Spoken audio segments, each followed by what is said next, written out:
Hi friends, welcome to my channel. ഇന്ന് ഞാൻ ഉണ്ടാക്കുന്നത് ഒരു വെറൈറ്റി ഡിഷാണ് കേട്ടോ, വഴുതനങ്ങ ഫ്രൈ. നിങ്ങൾക്ക് അത് വെറൈറ്റി അല്ലായിരിക്കും, പക്ഷേ എനിക്ക് വെറൈറ്റി ആണ്. ഞങ്ങൾ വീട്ടിൽ അങ്ങനെ വഴുതനങ്ങ അധികം ഉപയോഗിക്കാറില്ല. അപ്പോൾ ഇന്നൊരു വഴുതനങ്ങ മേടിച്ചപ്പോൾ ഒന്ന് ഫ്രൈ ഉണ്ടാക്കാമെന്ന് വിചാരിച്ചു.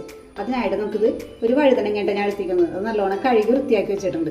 നമുക്കിത് റൗണ്ട് ഷേപ്പിൽ കട്ട് ചെയ്തെടുക്കാം. ഞാൻ ഇതേ ഷേപ്പിൽ കുറച്ച് കനത്തിൽ വേണം കേട്ടോ കട്ട് ചെയ്യാനായിട്ട്, അല്ലെങ്കിൽ പെട്ടെന്ന് ഇത് വഴണ്ടു തിക്നെസ്സിലാണ് ഞാനിത് കട്ട് ചെയ്തിരിക്കുന്നത്. നമുക്കിത് മസാല വയ്ക്കാം. അതിനായിട്ട് നമുക്ക് മസാല തയ്യാറാക്കാം.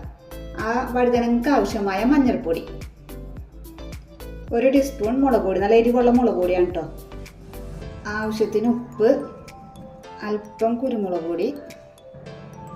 മസാല മിക്സ് ചെയ്യാൻ ഞാൻ അല്പം വെളിച്ചെണ്ണയാണ് ചേർക്കുന്നത്. നല്ല ടേസ്റ്റ് ഉണ്ടാവും വെളിച്ചെണ്ണ ചേർത്താൽ.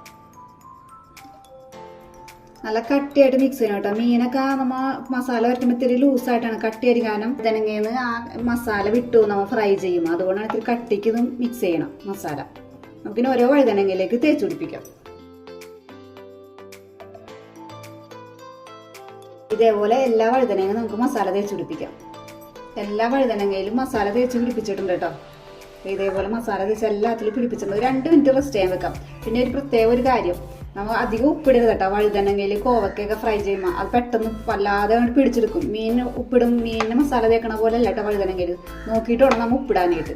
നമുക്ക് 2 മിനിറ്റ് ഒന്ന് റെസ്റ്റ് ചെയ്യാൻ വെക്കാം. ചീനച്ചട്ടി ചൂടായി വെളിച്ചെണ്ണ ഒഴിച്ചിട്ടുണ്ട്. വെളിച്ചെണ്ണ ചൂടായിട്ടുണ്ട് കേട്ടോ. നമുക്ക് അല്പം കറിവേപ്പില ഇട്ടു. ഈ മസാല പറ്റിച്ചിട്ട് ഓരോ വഴുതനയും നമുക്ക് ഇട്ട് കൊടുക്കാം. ഷാലോ ഫ്രൈ ചെയ്യണപ്പോൾ അങ്ങനെ ചെയ്യാം കേട്ടോ. ഞാൻ ഡീപ് ഫ്രൈ ആണ് ചെയ്തെടുക്കുന്നത്.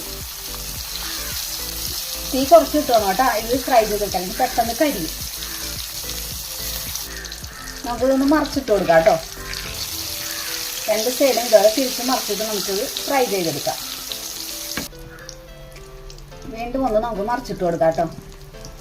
അപ്പോൾ ഫ്രൈ ആയി കിട്ടിയിട്ടുണ്ട്. നമുക്കിത് എടുക്കാം, വെളിച്ചെണ്ണയിൽ നിന്ന് കോരിയെടുക്കാം. അപ്പോൾ നല്ല ടേസ്റ്റിയുള്ള വഴുതനങ്ങ ഫ്രൈ ഓരോന്നായിട്ട് നമുക്ക് ഫ്രൈ ചെയ്തെടുക്കാം. എല്ലാവരും സബ്സ്ക്രൈബ് ചെയ്ത് സപ്പോർട്ട് ചെയ്യണേ. നല്ല ടേസ്റ്റിയാണ്. ഞാൻ കഴിച്ചു നോക്കിയിട്ട് നല്ല ടേസ്റ്റിയാണ്. ആദ്യമായിട്ട് ഉണ്ടാക്കിയത് എനിക്ക് ഇഷ്ടമായി. ഇനി ഞാൻ ഉണ്ടാക്കുന്നത് എല്ലാവരും ട്രൈ ചെയ്ത് നോക്കണം. ടേസ്റ്റി ആയിട്ടുള്ള വഴുതനങ്ങ ഫ്രൈ റെഡി ആയിട്ടുണ്ട്. Okay, by.